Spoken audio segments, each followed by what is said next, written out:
দিনাজপুরের বিরল সীমান্তে নিজের জমিতে ধান কাটা ও মাড়াইয়ের কাজ করছিলেন কৃষকরা। এ সময় হঠাৎ বিএসএফ এসে ধরে নিয়ে যায় দুই কৃষককে।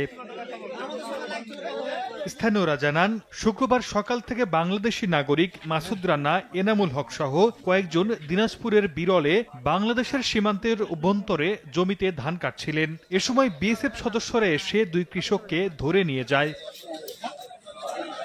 এরপর কারুলিয়া গ্রামের কয়েকজন বাসিন্দা ভারতীয় দুই কৃষককে ধরে নিয়ে সেখানকার সরকারি প্রাথমিক বিদ্যালয় মাঠে আটকে রাখেন। পরে স্থানীয় ইউপি সদস্যের মাধ্যমে তুলে দেওয়া হয় বিজিবির হাতে। ভারতের পাশে আমাদের জমি, ধান পাচ্ছে, ধান মাড়াই করছে। আমাদের কয়েকজন শ্রমিক ওখানে ধান কাটে ধান মাড়াই করছিল।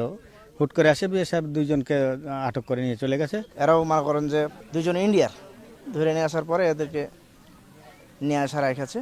দ্রুত দাবি করছি লোকদুরা যাতে ছেড়ে দেয়, তারা কৃষক লোক, তারা কোনো ক্রাইমের সাথে জড়িত না। দুই দেশের 4 নাগরিককে নিজ নিজ দেশে ফেরাতে আলোচনা চলছে বলে জানিয়েছে বিজিবি। পতাকা বৈঠক আমাদের বিজিবি চিঠি দিয়েছে, তারা চিঠির উত্তরে বলছে কি যে আমাদের অফিসিয়াল কার্যক্রম সমাপ্ত করে আপনাদেরকে জানাচ্ছি। বিজিবির হেফাজতে থাকা ভারতীয় দুই নাগরিক দেশটির গঙ্গারামপুর থানার অন্তরপুরের বাসিন্দা। এখনো কেবল আসলাম তো, ছবি নিচ্ছি। সময়